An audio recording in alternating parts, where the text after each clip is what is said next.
It can be modeled using an approximately L-shaped graph with number of people on the vertical axis and productivity or resources on the horizontal. The basic principle had been discovered much earlier. Wilfredo Pareto, 1848 to 1923, an Italian polymath, noticed its applicability to wealth distribution in the early 20th century, and it appears true for every society ever studied, regardless of governmental form. It also applies to the population of cities. A very small number have almost all the people. The mass of heavenly bodies, a very small number hoard all the matter, and the frequency of words in a language. 90% of communication occurs using just 500 words, among many other things. Sometimes it is known as the Matthew principle, from Matthew 25:29, derived from what might be the harshest statement ever attributed to Christ. To those who have everything, more will be given. From those who have nothing, everything will be taken. You truly know you're the son of God when your dicta apply even to crustaceans. Back to the fractious shellfish. It doesn't take that long before lobsters, testing each other out, learn who can be messed with and who should be given the wide berth. And once they have learned, the resultant hierarchy is exceedingly stable. All a victor needs to do, once he has won, is to wiggle his antenna in a threatening manner, and a previous opponent will vanish in a puff of sand before him. A weaker lobster will quit trying, accept his lowly status, and keep his legs attached to his body. The top lobster, by contrast, occupying the best shelter, getting some good rest, finishing a good meal, parades his dominance around his territory, rousting subordinate lobsters from their shelters at night, just to remind them who's their daddy. All the girls. The female lobsters, who also fight hard for territory during the explicitly maternal stages of their existence, identify the top guy quickly and become irresistibly attracted to him. This is brilliant strategy in my estimation. It's also one used by females of many different species, including humans. Instead of undertaking the computationally difficult task of identifying the best man, the females outsource the problem to the machine-like calculations of the dominance hierarchy. They let the males fight it out and peel their paramours from the top. This is very much what happens with stock market pricing, where the value of any particular enterprise is determined through the competition of all. When the females are ready to shed their shells and soften up a bit, they become interested in mating. They start hanging around the dominant lobster's pad, spraying attractive scents and aphrodisiacs towards him, trying to seduce him.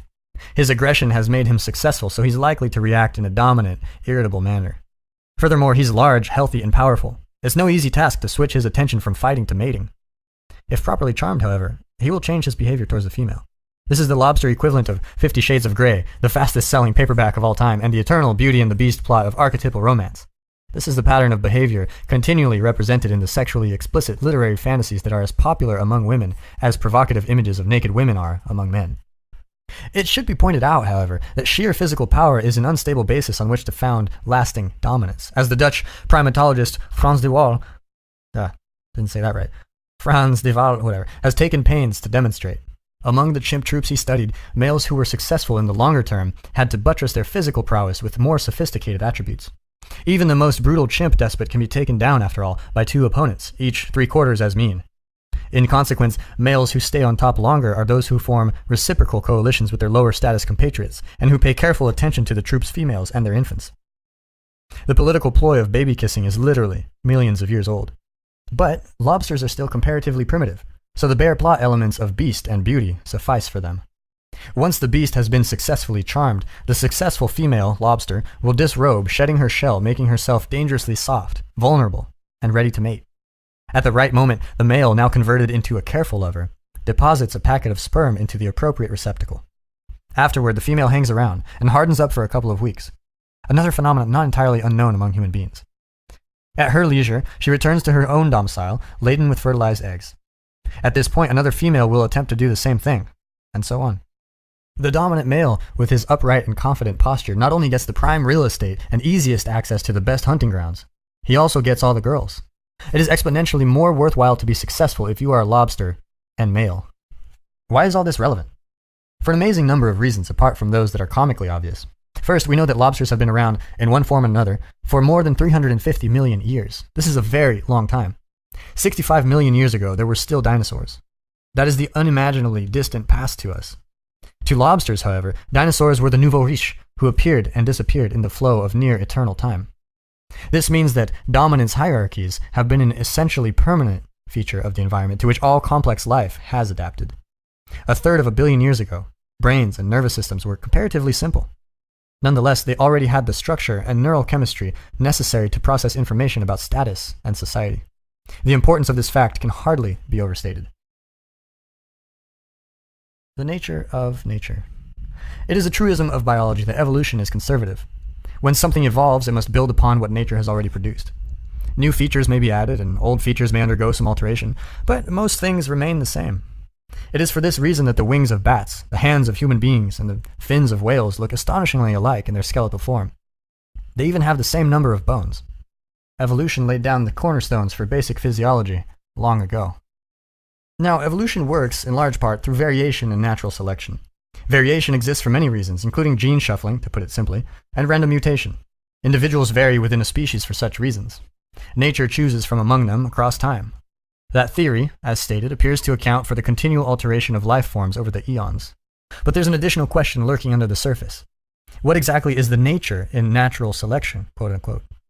What exactly is, quote, the environment to which animals adapt? We make many assumptions about nature, about the environment, and these have consequences. Mark Twain once said, quote, "It's not what we don't know that gets us in trouble. It's what we know for sure that just ain't so."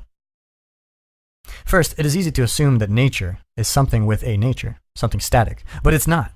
At least not in any simple sense. It's static and dynamic at the same time. The environment, the nature that selects, itself transforms. The famous yin and yang symbols of the Taoists capture this beautifully. Being, for the Taoists, reality itself, is composed of two opposing principles, often translated as feminine and masculine, or even more narrowly as female and male. However, yin and yang are more accurately understood as chaos and order. The Taoist symbol is a circle enclosing twin serpents head to tail. The black serpent, chaos, has a white dot in its head. The white serpent, order, has a black dot in its head. This is because chaos and order are interchangeable as well as eternally juxtaposed. There is nothing so certain that it cannot vary. Even the sun itself has cycles of instability. Likewise, there is nothing so mutable that it cannot be fixed. Every revolution produces a new order. Every death is, simultaneously, a metamorphosis. Considering nature as purely static produces serious errors of apprehension. Nature selects. The idea of selects contains implicitly nested within it the idea of fitness. It is fitness that is selected. Fitness, roughly speaking, is the probability that a given organism will leave offspring, will propagate its genes through time. The fit in fitness is therefore the matching of organismal attribute to environmental demand. If that demand is conceptualized as static, if nature is conceptualized as eternal and unchanging, then evolution is a never-ending series of linear improvements, and fitness is something that can never be more closely approximated across time. The still powerful Victorian idea of evolutionary progress, with man at the pinnacle, is a partial consequence of this model of nature. It produces the erroneous notion that there's a destination of natural selection, increasing fitness to the environment, and that it can be conceptualized as a fixed point. But nature, the selecting agent, is not a static selector, not in any simple sense. Nature dresses differently for each occasion. Nature varies like a musical score, and that, in part, explains why music produces its deep intimations of meaning. As the environment supporting a species transforms and changes, the features that make a given individual successful in surviving and reproducing also transform and change. Thus, the theory of natural selection does not posit creatures matching themselves ever more precisely to a template specified by the world. It is more that creatures are in a dance with nature, albeit one that is deadly. In my kingdom, as the Red Queen tells Alice in Wonderland, you have to run as fast as you can just to stay in the same place. No one standing still can triumph, no matter how well constituted. Nature is not simply dynamic either. Some things change quickly, but they're nested within other things that change less quickly. Music frequently models this too. Leaves change more quickly than trees, and trees more quickly than forests. Weather changes faster than climate. If it wasn't this way, then the conservatism of evolution would not work, as the basic morphology of arms and hands would have to change as fast as the length of arm bones and the function of fingers. It's chaos, within order, within chaos, within higher order. The order that is most real is the order that is most unchanging, and that is not necessarily the order that is most easily seen. The leaf, when perceived, might blind the observer to the tree. The tree can blind him to the forest, and some things that are most real, such as the ever-present dominance hierarchy, cannot be seen at all. It is also a mistake to conceptualize nature romantically. Rich, modern city dwellers, surrounded by hot, baking concrete, imagine the environment as something pristine and paradisal like a French impressionist landscape. Eco-activists, even more idealistic in their viewpoint, envision nature as harmoniously balanced and perfect, absent the disruptions and depredations of mankind. Unfortunately, the environment is also elephantiasis and guinea worms, don't ask. Anopheles, mosquitoes and malaria, starvation-level droughts, AIDS, and the Black Plague. We don't fantasize about the beauty of these aspects of nature, although they are just as real as their Edenic counterparts. It is because of the existence of such things, of course, that we attempt to modify our surroundings, protecting our children, building cities and transportation systems, and growing food and generating power. If Mother Nature wasn't so hell-bent on our destruction, it would be easier for us to exist in simple harmony with her dictates. And this brings us to a third erroneous concept, that nature is something strictly segregated from the cultural constructs that have emerged within it. The order within the chaos and order of being is all the more natural the longer it has lasted. This is because nature is what selects, and the longer a feature has existed, the more time it has had to be selected and to shape life. It does not matter whether that feature is physical and biological or social and cultural. All that matters, from a Darwinian perspective, is permanence. And the dominance hierarchy, however social or cultural it might appear, has been around for some 500 million years. It's permanent. It's real. The dominance hierarchy is not capitalism. It's not communism either, for that matter. It's not the military-industrial complex. It's not the patriarchy, that disposable, malleable, arbitrary cultural artifact. It's not even a human creation, not in the most profound sense. It is, instead, a near-eternal aspect of the environment, and much of what is blamed on these more ephemeral manifestations is a consequence of its unchanging existence. We, the sovereign we, the we that has been around since the beginning of life, have lived in a dominance hierarchy for a long, long time. We were struggling for position before we had skin or hands or lungs or bones. There is little more natural than culture. Dominance hierarchies are older than trees. The part of our brain that keeps track of our position in the dominance hierarchy is therefore exceptionally ancient and fundamental. It is a master control system, modulating our perceptions, values, emotions, thoughts, and actions. It powerfully affects every aspect of our being, conscious and unconscious alike. This is why, when we are defeated, we act very much like lobsters who have lost a fight. Our posture droops. We face the ground. We feel threatened, hurt, anxious, and weak. If things do not improve, we become chronically depressed. Under such conditions, we can't easily put up the kind of fight that life demands, and we become easy targets for harder-shelled bullies. And it is not only the behavioral and experimental similarities that are striking. Much of the basic neurochemistry is the same. Consider serotonin, the chemical that governs posture and escape in the lobster. Low-ranking lobsters produce comparatively low levels of serotonin. This is also true of low-ranking human beings, and those low levels decrease more with each defeat. Low serotonin means decreased confidence. Low serotonin means more response to stress and costlier physical preparedness for emergency. As anything whatsoever may happen at any time, at the bottom of the dominance hierarchy, and rarely something good. Low serotonin means less happiness, more pain and anxiety, more illness, and a shorter lifespan. Among humans, just as much among crustaceans. Higher spots in the dominance hierarchy, and the higher serotonin levels typical of those who inhabit them, are characterized by less illness, misery, death, even when factors such as absolute income or number of decaying food scraps are held constant. The importance of this can hardly be overstated. Top and bottom. There's an unspeakably primordial calculator deep within you, at the very foundation of your brain, far below your thoughts and feelings. It monitors exactly where you are positioned in society, on a scale of 1 to 10 for the sake of argument. If you're a number 1, the highest level of status, you're an overwhelming success. If you're male, you have preferential access to the best places to live and the highest quality food. People compete to do you favors. You have limitless opportunity for romantic and sexual contact. You are a successful lobster, and the most desirable females line up and vie for your attention. If you're female, you have access to many high-quality suitors, tall, strong, and symmetrical, creative, reliable, honest, and generous. And like your dominant male counterpart, you will compete ferociously, even pitilessly, to maintain or improve your position in the equally competitive female mating hierarchy. Although you are less likely to use physical aggression to do so, there are many effective verbal tricks and strategies at your disposal, including the disparaging of opponents, and you may well be the expert at their use. If you are a low-status 10, by contrast, male or female, you have nowhere to live, or nowhere good. Your food is terrible when you're not going hungry. You're in poor physical and mental condition. You're of minimal romantic interest to anyone unless they are as desperate as you. You are more likely to fall ill, age rapidly, and die young, with few, if anything, to mourn you. Even money itself may prove of little use. You won't know how to use it because it is difficult to use money properly, particularly if you are unfamiliar with it. Money will make you liable to the dangerous temptations of drugs and alcohol, which are much more rewarding if you have been deprived of pleasure for a long period. Money will also make you a target for predators and psychopaths who thrive on exploiting those who exist on the lower rungs of society. The bottom of the dominance hierarchy is a terrible, dangerous place to be. The ancient part of your brain specialized for assessing dominance watches how you are treated by other people. On that evidence, it renders a determination of your value and assigns you a status. If you are judged by your peers as of little worth, the counter restricts serotonin availability. That makes you much more physically and psychologically reactive to any circumstance or event that might produce emotion, particularly if it is negative. You need that reactivity.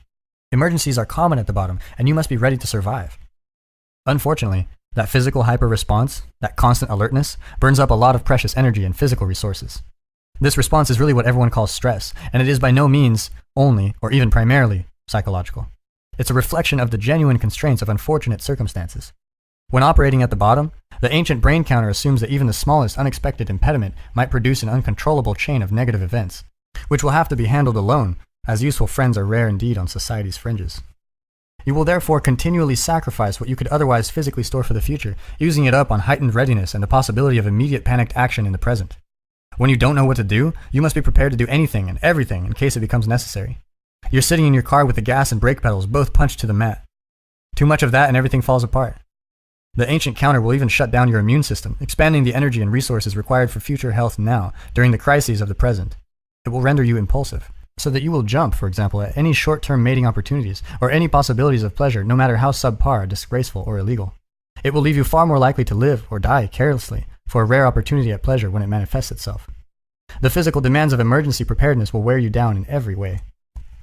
If you have a high status, on the other hand, the counter's cold, pre-reptilian mechanics assume that your niche is secure, productive, and safe, and that you are well buttressed with your social support. It thinks the chance that something will damage you is low and can be safely discounted.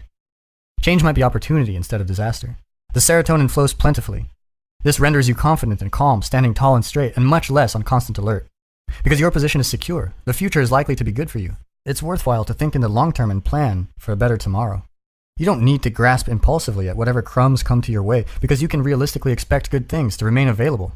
You can delay gratification without foregoing it forever. You can afford to be a reliable and thoughtful citizen. Malfunction. Sometimes, however, the counter mechanism can go wrong. Erratic habits of sleeping and eating can interfere with its function. Uncertainty can throw it for a loop. The body with its various parts needs to function like a well-rehearsed orchestra. Every system must play its role properly and at exactly the right time, or noise and chaos ensue. It is for this reason that routine is so necessary. The acts of life we repeat every day need to be automatized.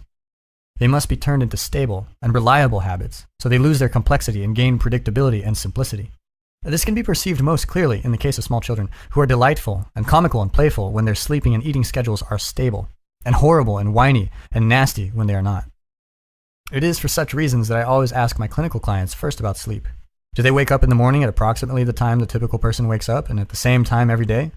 If the answer is no, fixing that is the first thing I recommend. It doesn't matter so much if they go to bed at the same time each evening, but waking up at a consistent hour is a necessity. Anxiety and depression cannot be easily treated if the sufferer has unpredictable daily routines. The systems that mediate negative emotion are tightly tied to the properly cyclical circadian rhythms. The next thing I ask about is breakfast. I counsel my clients to eat a fat and protein-heavy breakfast as soon as possible after they awaken. No simple carbohydrates, no sugars, as they are digested too rapidly and produce a blood sugar spike and a rapid dip. This is because anxious and depressed people are already stressed, particularly if their lives have not been under control for a good while. Their bodies are therefore primed to hypersecrete insulin if they engage in any complex or demanding activity. If they do so after fasting all night and before eating, the excess insulin in their bloodstream will mop up all their blood sugar. Then they become hypoglycemic and psychophysiologically unstable. All day. Their systems cannot be reset until after more sleep. I have had many clients whose anxiety was reduced to subclinical levels merely because they started to sleep on a predictable schedule and eat breakfast. Other bad habits can also interfere with the counter's accuracy. Sometimes this happens directly for poorly understood biological reasons, and sometimes it happens because those habits initiate a complex positive feedback loop. A positive feedback loop requires an input detector, an amplifier, and some form of output. Imagine a signal picked up by the input detector, amplified, and then emitted in amplified form. So far, so good. The trouble starts when the input detector detects that output and runs it through the system again, amplifying and emitting it again. A few rounds of intensification and things get dangerously out of control. Most people have been subject to the deafening howling of feedback at a concert when the sound system squeals painfully. The microphone sends a signal to the speakers. The speakers emit the signal. The signal can be picked up by the microphone and sent through the system again, if it's too loud or too close to the speakers. The sound rapidly amplifies to unbearable levels sufficient to destroy the speakers if it continues. The same destructive loop happens within people's lives. Much of the time when it happens, we label it mental illness, even though it's not only or even at all occurring inside people's psyches. Addiction to alcohol or another mood-altering drug is a common positive feedback process. Imagine a person who enjoys alcohol, perhaps a bit too much. he has a quick 3 or 4 drinks. His blood alcohol level spikes sharply. This can be extremely exhilarating, particularly for someone who has a genetic predisposition to alcoholism. But it only occurs while blood alcohol levels are actively rising, and that only contributes if the drinker keeps drinking. When he stops, not only does his blood alcohol level plateau and then start to sink, but his body begins to produce a variety of toxins as it metabolizes the ethanol already consumed. He also starts to experience alcohol withdrawal, as the anxiety systems that were suppressed during intoxication start to hyper-respond. A hangover is alcohol withdrawal, which quite frequently kills withdrawing alcoholics. And it starts all too soon after drinking ceases. To continue the warm glow and stave off the unpleasant aftermath, the drinker may just continue to drink until all the liquor in his house is consumed, the bars are closed, and his money is spent. The next day, the drinker wakes up badly hungover. So far, this is just unfortunate. The real trouble starts when he discovers that his hangover can be cured with a few more drinks the morning after. Such a cure is, of course, temporary. It merely pushes the withdrawal symptoms a bit further into the future.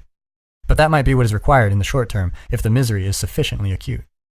So now he has learned to drink to cure his hangover. When the medication causes the disease, a positive feedback loop has been established. Alcoholism can quickly emerge under such conditions. Something similar often happens to people who develop anxiety disorders, such as agoraphobia. People with agoraphobia can become so overwhelmed with fear that they will no longer leave their homes. Agoraphobia is the consequence of a positive feedback loop. The first event that precipitates the disorder is often a panic attack. The sufferer is typically a middle-aged woman who has been too dependent on other people. Perhaps she went immediately from over-reliance on her father to a relationship with an older and comparatively dominant boyfriend or husband, with little or no break for independent existence. In the weeks leading up to the emergence of her agoraphobia, such a woman typically experiences something unexpected and anomalous. It might be something physiological, such as heart palpitations, which are common in any case, and whose likelihood is increased during menopause, when the hormonal processes regulating a woman's psychological experience fluctuate unpredictably. Any perceptible alteration in heart rate can trigger thoughts both of heart attack and an all too public and embarrassing display of post-heart attack, distress, and suffering. Death and social humiliation constituting the two most basic fears. The unexpected occurrence might instead be conflict in the sufferer's marriage, or in the illness or death of a spouse. It might be a close friend's divorce or hospitalization. Some real event typically precipitates the initial increase in fear of mortality and social judgment. After the shock, perhaps, the pre-agoraphobic woman leaves her house and makes her way to the shopping mall. It's busy and difficult to park. This makes her even more stressed. The thoughts of vulnerability occupying her mind since her recent unpleasant experience rise close to the surface. They trigger anxiety. Her heart rate rises. She begins to breathe shallowly and quickly. She feels her heart racing and begins to wonder if she is suffering a heart attack. This thought triggers more anxiety. She breathes even more shallowly, increasing the levels of carbon dioxide in her blood. Her heart rate increases again because of her additional fear. She detects that and her heart rate rises again. And poof, positive feedback loop. Soon the anxiety transforms into panic, regulated by a different brain system, designed for the severest of threats which can be triggered by too much fear. She is overwhelmed by her symptoms and heads for the emergency room, where after an anxious wait, her heart function is checked. There's nothing wrong, but she's not reassured. It takes an additional feedback loop to transform even that unpleasant experience into full-blown agoraphobia. The next time she needs to go to the mall, the pre-agoraphobic becomes anxious, remembering what happened last time. But she goes anyway. On the way, she can feel her heart pounding. That triggers another cycle of anxiety and concern. To forestall panic, she avoids the stress of the mall and returns home. But now the anxiety systems in her brain note that she ran away from the mall and conclude that the journey there was truly dangerous. Our anxiety systems are very practical. They assume that anything you run away from is dangerous. The proof of that is, of course, the fact that you ran away.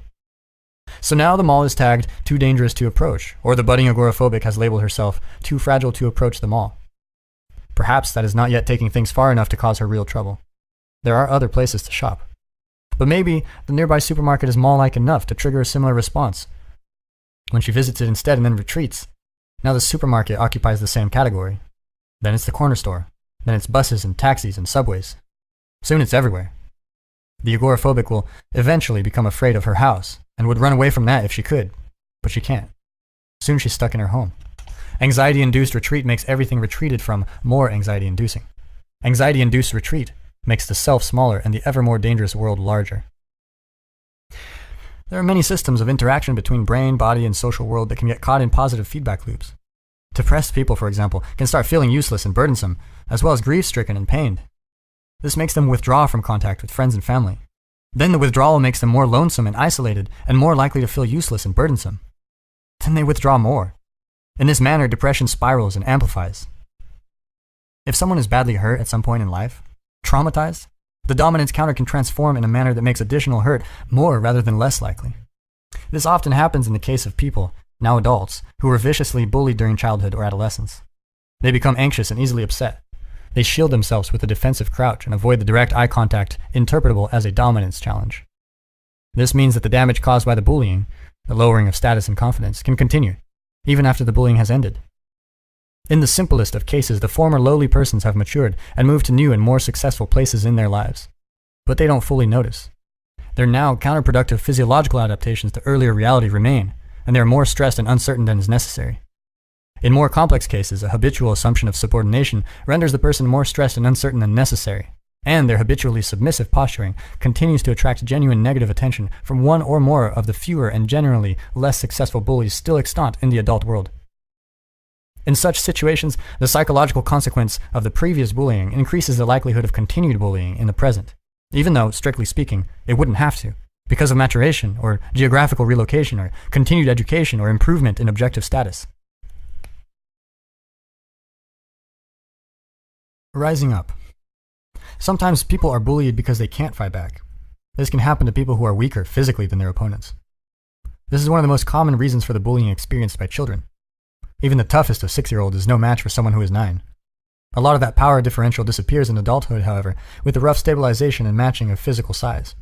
With the exception of that pertaining to men and women, with the former typically larger and stronger, particularly in the upper body, as well as the increased penalties generally applied in adulthood to those who insist upon continuing with physical intimidation. But just as often, people are bullied because they won't fight back. This happens not infrequently to people who are by temperament compassionate and self-sacrificing, particularly if they are also high in negative emotion and make a lot of gratifying noises of suffering when someone sadistic confronts them. Children who cry more easily, for example, are more frequently bullied. It also happens to people who have decided for one reason or another that all forms of aggression, including even feelings of anger, are morally wrong. I have seen people with a particularly acute sensitivity to petty tyranny and over-aggressive competitiveness restrict within themselves all the emotions that might give rise to such things. Often they are people whose fathers were excessively angry and controlling. Psychological forces are never unidimensional in their value, however, and the truly appalling potential of anger and aggression to produce cruelty and mayhem are balanced by the ability of those primordial forces to push back against oppression, speak truth, and motivate resolute movement forward in times of strife, uncertainty, and danger. With their capacity for aggression straitjacketed within a too narrow morality, those who are only or merely compassionate and self-sacrificing, and naive and exploitable, cannot call forth the genuinely righteous and appropriately self-protective anger necessary to defend themselves. If you can bite, you generally don't have to. When skillfully integrated, the ability to respond with aggression and violence decreases rather than increases the probability that actual aggression will become necessary. If you say no early in the cycle of oppression, and you mean what you say, which means you state your refusal in no uncertain terms and stand behind it, then the scope for oppression on the part of oppressor will remain properly bounded and limited. The forces of tyranny expand inexorably to fill the space made available for their existence. People who refuse to muster appropriately self-protective territorial responses are laid open to exploitation as much as those who genuinely can't stand up for their own rights because of a more essential inability or a true imbalance in power. Naive, harmless people usually guide their perceptions and actions with a few simple axioms. People are basically good. No one really wants to hurt anyone else. The threat, and certainly the use of force, physical or otherwise, is wrong. These axioms collapse, or worse, in the presence of individuals who are genuinely malevolent. Worse means that naive beliefs can become a positive invitation to abuse, because those who aim to harm have become specialized to prey on people who think precisely such things. Under such conditions, the axioms of harmlessness must be retooled. In my clinical practice, I often draw the attention of my clients, who think that good people never become angry, to the stark realities of their own resentments. No one likes to be pushed around, but people often put up with it for too long. So I get them to see their resentment, first as anger, and then as an indication that something needs to be said, if not done, not least because honesty demands it. Then I get them to see such action as part of the force that holds tyranny at bay, at the social level as much as the individual. Many bureaucracies have petty authoritarians within them, generating unnecessary rules and procedures simply to express and cement power. Such people produce powerful undercurrents of resentment around them, which, if expressed, would limit their expression of pathological power. It is in this manner that the willingness of the individual to stand up for him or herself protects everyone from the corruption of society. When naive people discover the capacity for anger within themselves, they're shocked sometimes severely. A profound example of this can be found in the susceptibility of new soldiers to post-traumatic stress disorder, which often occurs because of something they watch themselves doing, rather than because of something that has happened to them. They react like the monsters they can truly be in extreme battlefield conditions, and the revelation of that capacity undoes their world. And no wonder. Perhaps they assumed that all of history's terrible perpetrators were people totally unlike themselves. Perhaps they were never able to see within themselves the capacity for oppression and bullying, and perhaps not their capacity for assertion and success as well. I have had clients who were terrified into literally years of daily hysterical convulsions by the sheer look of malevolence on their attackers' faces. Such individuals typically come from hyper-sheltered families where nothing terrible is allowed to exist and everything is fairyland, wonderful. Or else. When the awakening occurs, when once naive people recognize in themselves the seeds of evil and monstrosity and see themselves as dangerous, at least potentially, their fear decreases. They develop more self-respect. Then perhaps they begin to resist oppression. They see that they have the ability to withstand because they are terrible too. They see that they can and must stand up because they begin to understand how genuinely monstrous they will become otherwise, feeding on their resentment, transforming it into the most destructive of wishes. To say it again, there's very little difference between the capacity for mayhem and destruction, integrated, and strength of character. This is one of the most difficult lessons of life. Maybe you are a loser, and maybe you're not. But if you are, you don't have to continue in that mode. Maybe you just have a bad habit. Maybe you're even just a collection of bad habits. Nonetheless, even if you came by your poor posture honestly, even if you were unpopular or bullied at home or in grade school, it's not necessarily appropriate now. Circumstances change.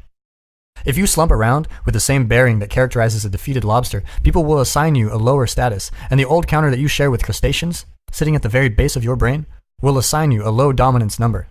Then your brain will not produce as much serotonin. This will make you less happy and more anxious and sad, and more likely to back down when you should stand up for yourself. It will also decrease the probability that you will get to live in a good neighborhood and have access to the highest quality resources and obtain a healthy, desirable mate. It will render you more likely to abuse cocaine and alcohol as you live for the present in a world full of uncertain futures. It will increase your susceptibility to heart disease, cancer, and dementia. All in all, it's just not good. Circumstances change, and so can you. Positive feedback loops adding effect to effect can spiral counterproductively in a negative direction, but can also work to get you ahead. That's the other, far more optimistic lesson of Price's law and the Pareto distribution. Those who start to have will probably get more. Some of these upwardly moving loops can occur in your own private subjective space. Alterations in body language offer an important example. If you're asked by a researcher to move your facial muscles one at a time into a position that would look sad to an observer, you'll report feeling sadder. If you're asked to move the muscles one by one into a position that looks happy, you will report feeling happier. Emotion is partly bodily expression and can be amplified or dampened by that expression. Some of the positive feedback loops instantiated by body language can occur beyond the private confines of subjective experience, in the social space you share with other people. If your posture is poor, for example, if you slump, shoulders forward and rounded, chest tucked in, head down, looking small, defeated, and ineffectual, protected in theory against attack from behind, then you will feel small, defeated, and ineffectual. The reactions of others will amplify that. People, like lobsters, size each other up, partly in consequence of stance. If you present yourself as defeated, then people will react to you as if you are losing. If you start to straighten up, then people will look and treat you differently. You might object. The bottom is real. Being at the bottom is equally real. A mere transformation of posture is insufficient to change anything that fixed. If you're in number 10 position, then standing up straight and appearing dominant might only attract the attention of those who want, once again, to put you down. And fair enough. But standing up straight with your shoulders back is not something that's only physical, because you're not only a body. You're a spirit, so to speak, a psyche as well. Standing up physically also implies and invokes and demands standing up metaphysically. Standing up means voluntarily accepting the burden of being. Your nervous system responds in an entirely different manner when you face the demands of life voluntarily. You respond to a challenge instead of bracing for a catastrophe. You see the gold the dragon hoards instead of shrinking in terror from the all-too-real fact of the dragon. You step forward to take your place in the dominance hierarchy and occupy your territory, manifesting your willingness to defend, expand, and transform it. That can all occur practically or symbolically, as a physical or as a conceptual restructuring. To stand up straight with your shoulders back is to accept the terrible responsibility of life with eyes wide open. It means deciding to voluntarily transform the chaos of potential into the realities of habitable order. It means adopting the burden of self-conscious vulnerability and accepting the end of the unconscious paradise of childhood, where finitude and mortality are only dimly comprehended. It means willingly undertaking the sacrifices necessary to generate a productive and meaningful reality. It means acting to please God in the ancient language. To stand up straight with your shoulders back means building the ark that protects the world from the flood, guiding your people through the desert after they have escaped tyranny, making your way away from comfortable home and country, and speaking the prophetic word to those who ignore the widows and children. It means shouldering the cross that marks the X, the place where you and being intersect so terribly. It means casting dead, rigid, and too tyrannical order back into the chaos in which it was generated. It means withstanding the ensuing uncertainty and establishing in consequence a better, more meaningful, and more productive order. So attend carefully to your posture.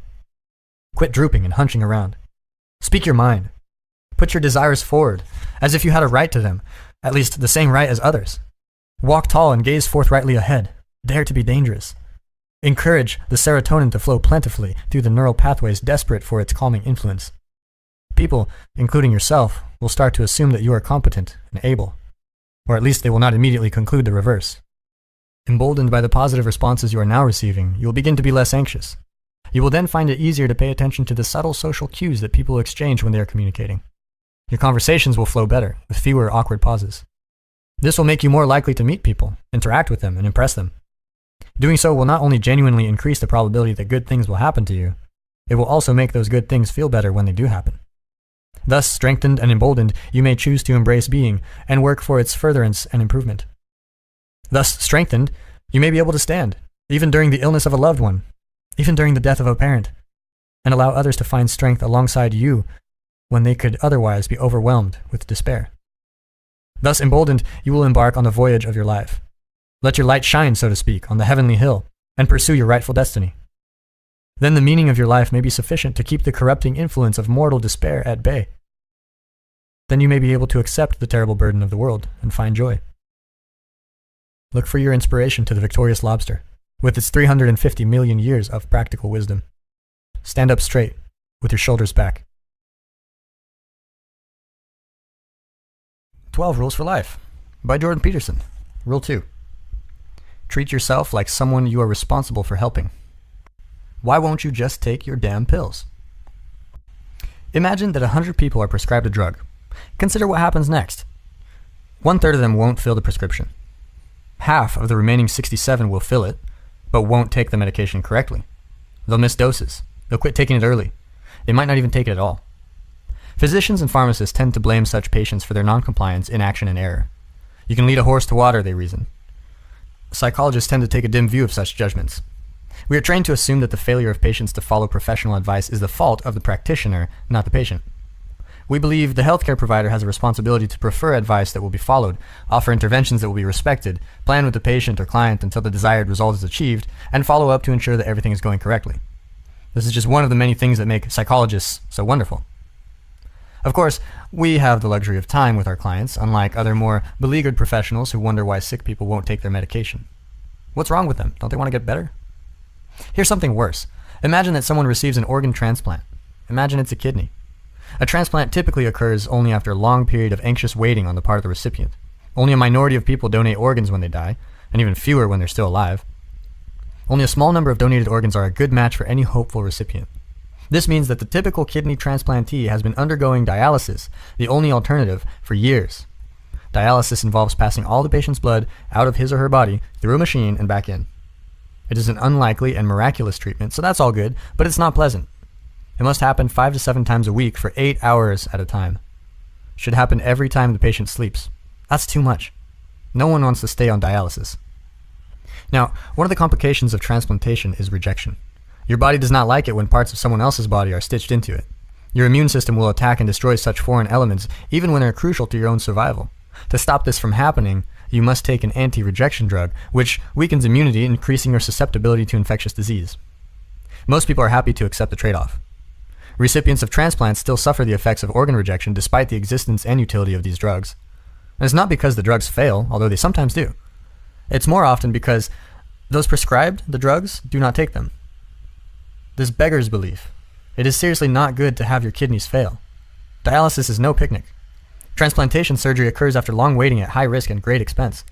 To lose all that because you don't take your medication?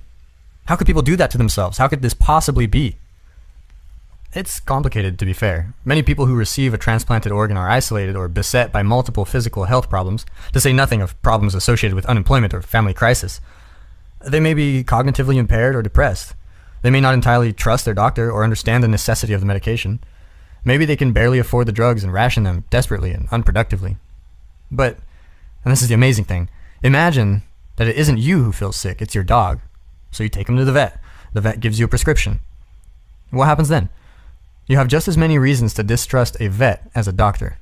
Furthermore, if you cared so little for your pet that you weren't concerned with what improper, substandard, or error-ridden prescription he might be given, you wouldn't have taken him to the vet in the first place.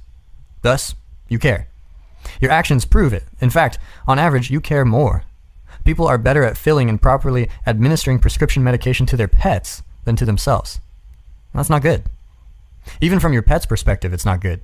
Your pet probably loves you and would be happier if you took your medication. It is difficult to conclude anything from this set of facts, except that people appear to love their dogs, cats, ferrets, and birds, and maybe even their lizards, more than themselves. How horrible is that? How much shame must exist for something like that to be true? What could it be about people that makes them prefer their pets to themselves? It was an ancient story in the book of Genesis, the first book in the Old Testament, that helped me find an answer to that perplexing question. The oldest story and the nature of the world. Two stories of creation from two different Middle Eastern sources appear to be woven together in the Genesis account. In the chronologically first but historically more recent account, known as the priestly, God created the cosmos using his divine word, speaking light and water into existence, following that with the plants and the heavenly bodies. Then he created the birds and animals and fish, again employing speech, and ended with man, male and female, but somehow formed in his image. That all happens in Genesis 1.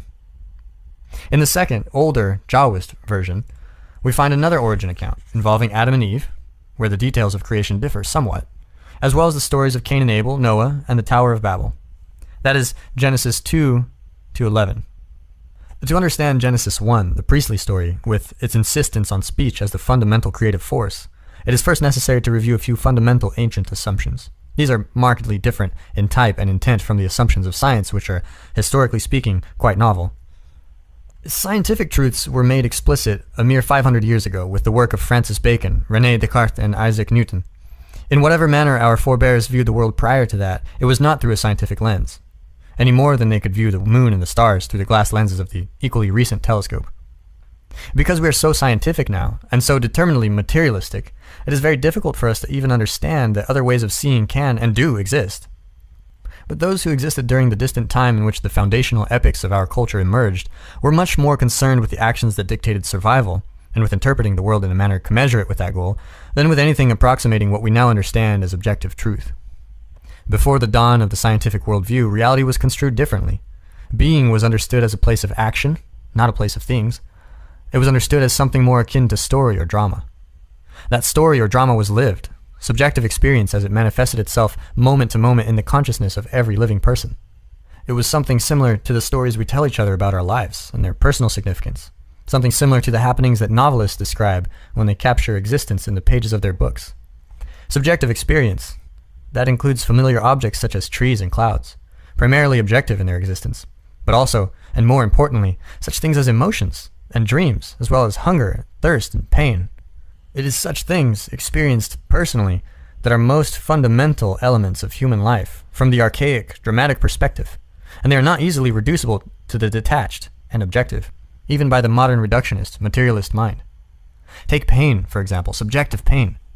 That's something so real, no argument can stand against it.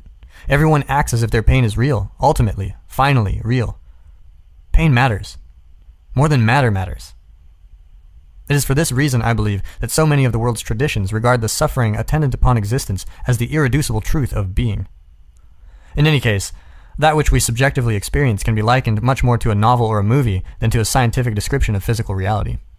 It is the drama of lived experience, the unique, tragic, personal death of your father, compared to the objective death listed in the hospital records, the pain of your first love, the despair of dashed hopes, the joy attendant upon a child's success. The domain, not of matter, but of what matters. The scientific world of matter can be reduced in some sense to its fundamental constituent elements, molecules, atoms, and even quarks.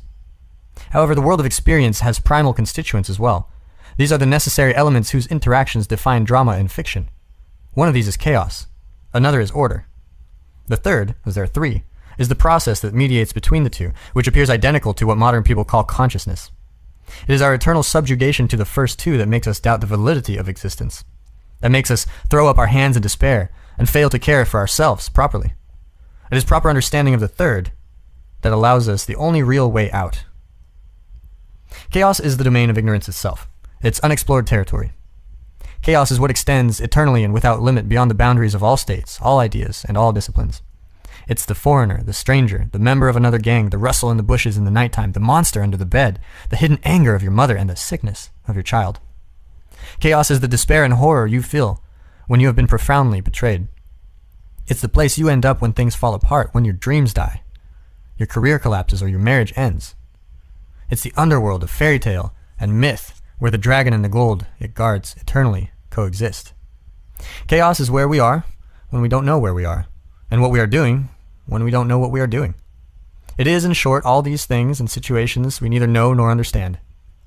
Chaos is also the formless potential from which the God of Genesis 1 called forth order using language at the beginning of time.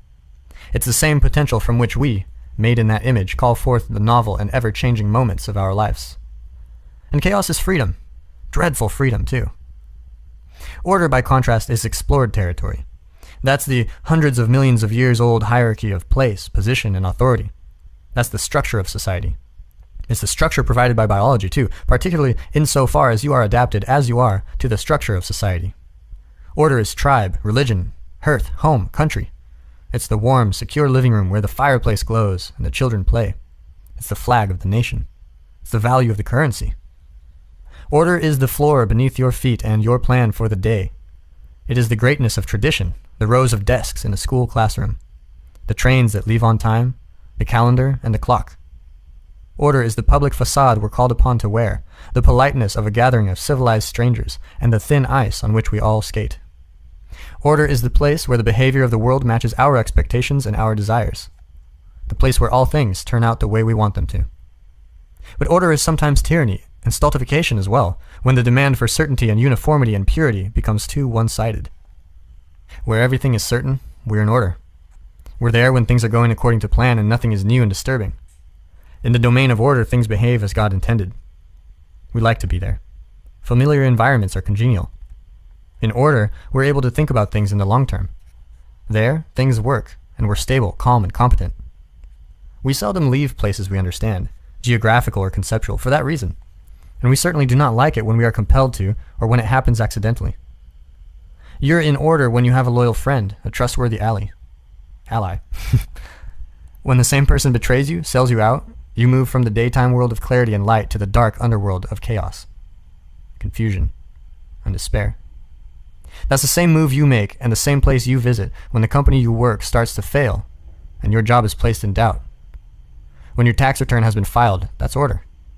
When you're audited, that's chaos. Most people would rather be mugged than audited. Before the Twin Towers fell, that was order. Chaos manifested itself afterward. Everyone felt it. The very air became uncertain. What exactly was it that fell? Wrong question. What exactly remained standing? That was the issue at hand. When the ice you're skating on is solid, that's order. When the bottom drops out and all things fall apart, you plunge through the ice, that's chaos. Order is the Shire of Tolkien's hobbits, peaceful, productive, and safely inhabitable, even by the naive. Chaos is the underground kingdom of the dwarves, usurped by Smaug, the treasure-hoarding serpent. Chaos is the deep ocean bottom to which Pinocchio voyaged to rescue his father from Monstro, whale, and fire-breathing dragon.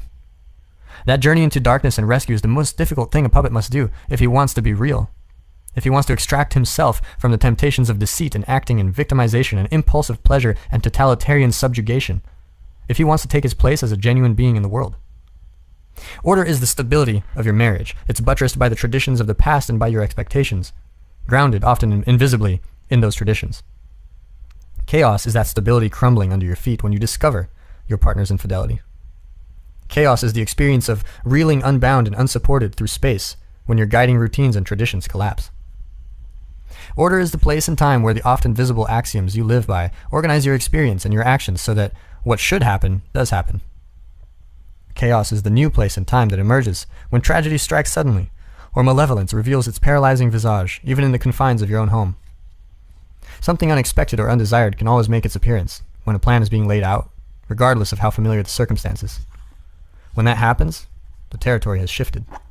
Make no mistake about it. The space, the apparent space, may be the same. But we live in time as well as space. In consequence, even the oldest and most familiar places retain an ineradicable capacity to surprise you.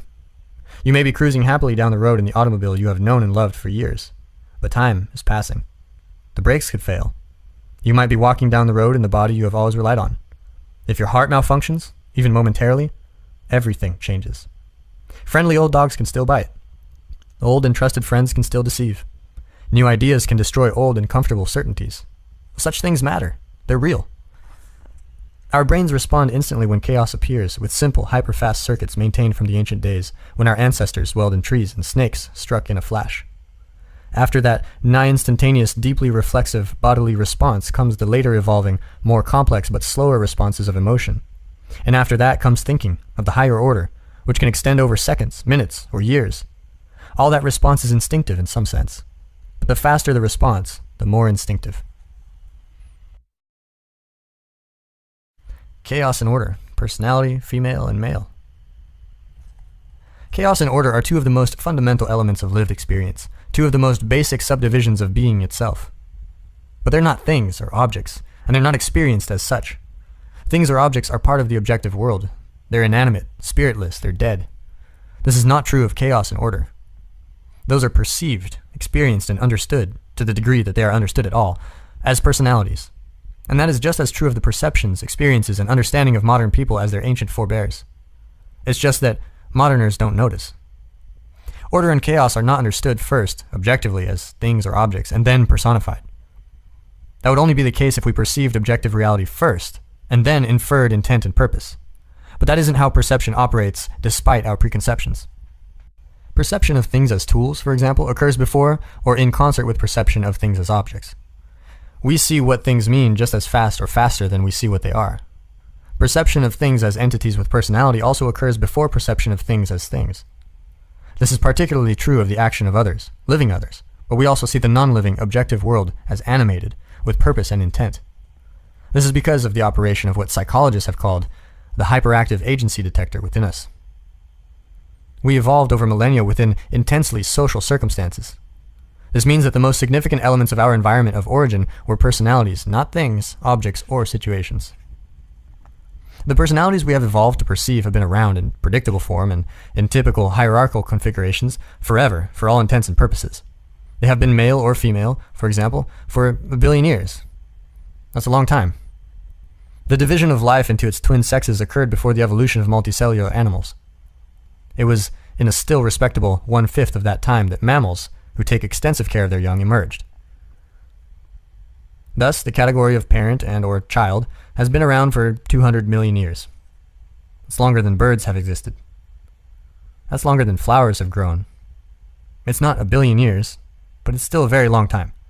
It's plenty long enough for male and female and parent and child to serve as vital and fundamental parts of the environment to which we have adapted. This means that male and female and parent and child are categories for us, natural categories deeply embedded in our perceptual, emotional, and motivational structures. Our brains are deeply social. Other creatures, particularly other humans, were crucially important to us as we lived, mated, and evolved. Those creatures were literally our natural habitat, our environment. From a Darwinian perspective, nature, reality itself, the environment itself, is what selects. The environment cannot be defined in any more fundamental manner. It is not mere inert matter. Reality itself is what we contend with when we are striving to survive and reproduce. A lot of that is other beings, their opinions of us, and their communities. And that's that. Over the millennia, as our brain capacity increased and we developed curiosity to spare, we became increasingly aware of and curious about the nature of the world, what we eventually conceptualized as the objective world, outside of the personalities of family and troop. And outside, quote-unquote, is not merely unexplored physical territory. Outside is outside of what we currently understand, And understanding is dealing with and coping with, and not merely representing objectively. But our brains had long been concentrating on other people. Thus, it appears that we first began to perceive the unknown, chaotic, non-human world with the innate categories of our social brain. And even this is a misstatement. When we first began to perceive the unknown, chaotic, non-animal world, we used categories that had originally evolved to represent the pre-human animal social world. Our minds are far older than mere humanity. Our categories are far older than our species. Our most basic category, as old in some sense as the sexual act itself, appears to be that of sex, male and female. We appear to have taken that primordial knowledge of structured creative opposition and begun to interpret everything through its lens.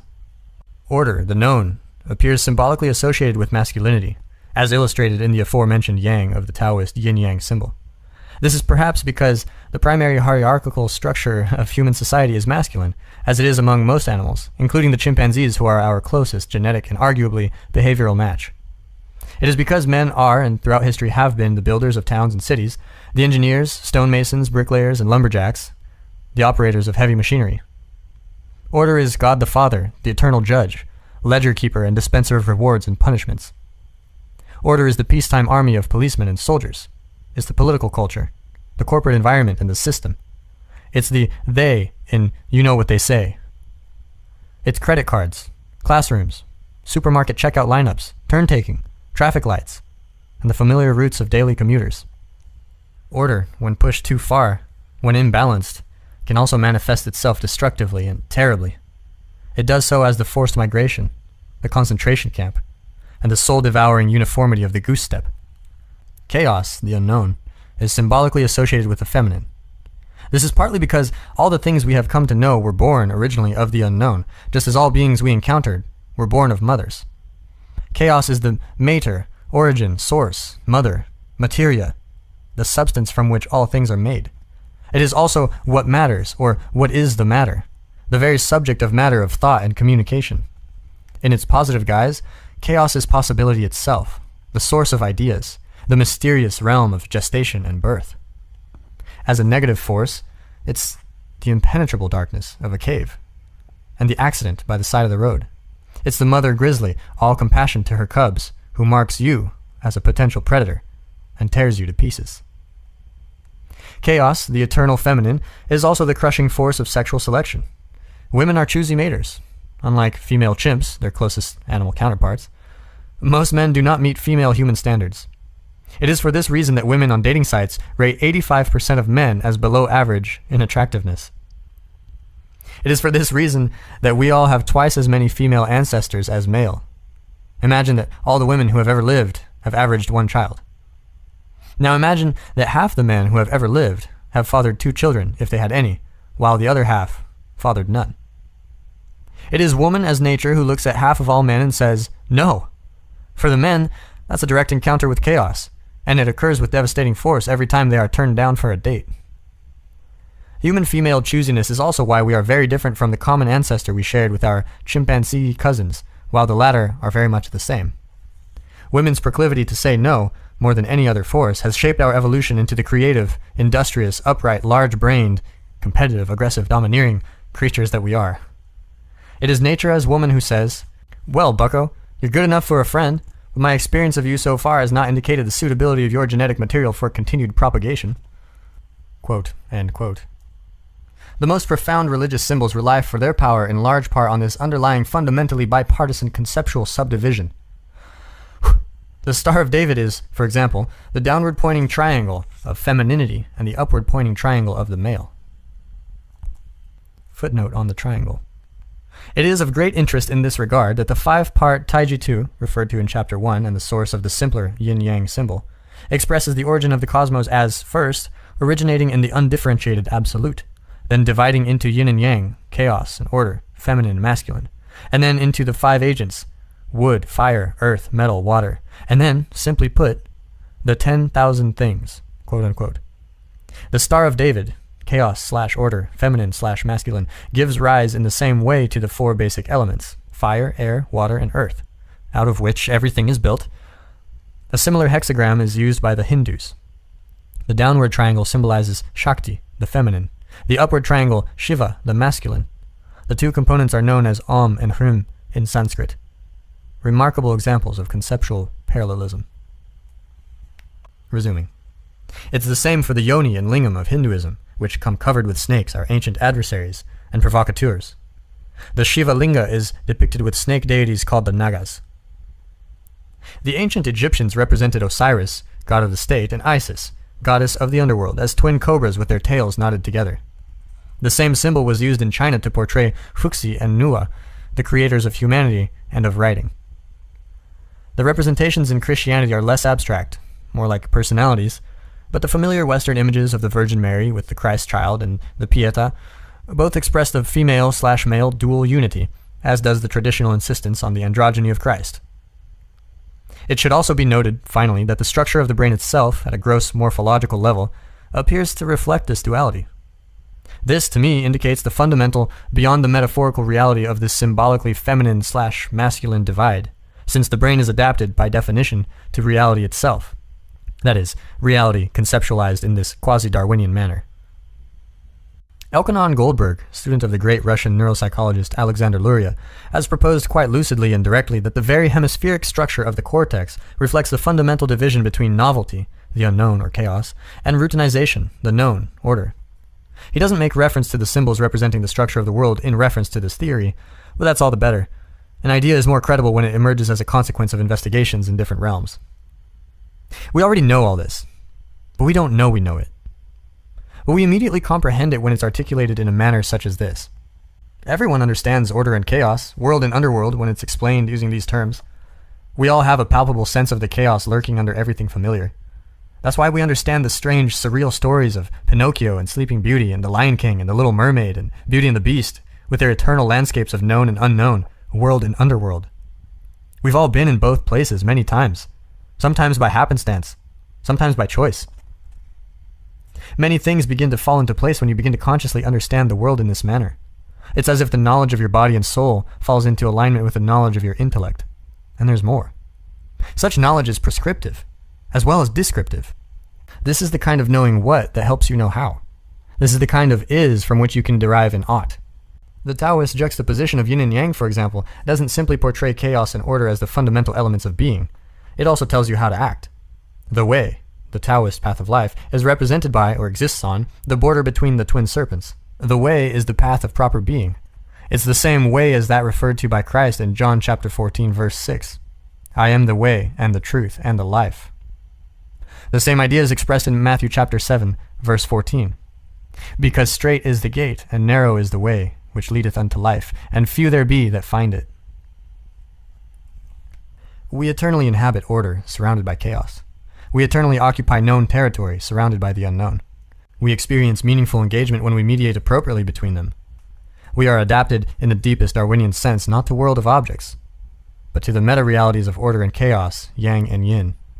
Chaos and order make up the eternal, transcendent environment of the living. To straddle that fundamental duality is to be balanced, to have one foot firmly planted in order and security and the other in chaos, possibility, growth, and adventure.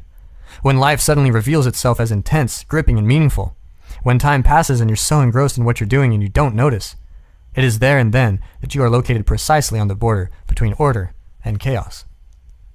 The subjective meaning that we encounter there is the reaction of our deepest being, our neurologically and evolutionarily grounded instinctive self, indicating that we are ensuring the stability but also the expansion of habitable, productive territory of space that is personal, social,